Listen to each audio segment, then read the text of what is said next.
તો ખેડૂત મિત્રો, આજે તારીખ 10 અને ગુજરાત આસપાસ જે અપર સાયક્લોનિક સિસ્ટમ છે તે આપે છે રેડા ઝાપટા, ખાસ તો ઉત્તર, મધ્ય, દક્ષિણ ગુજરાત બધે શક્યતા છે.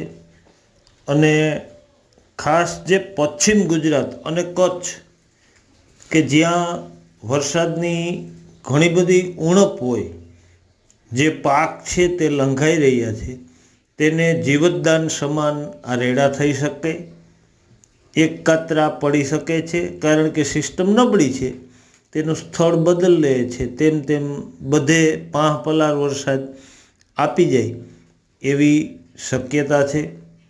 અને ખેડૂત મિત્રો, ખાસ તો કે 15 ઓગસ્ટ સુધી આવું વાતાવરણ રહેશે અને 16 તારીખ પછી જે મજબૂત સિસ્ટમ સક્રિય થાય છે અને અરબી સમુદ્ર જે એ બંગાળની ખાડીવાળી સિસ્ટમ છે તેને પૂરેપૂરો સપોર્ટ આપશે, ભેજ આપશે.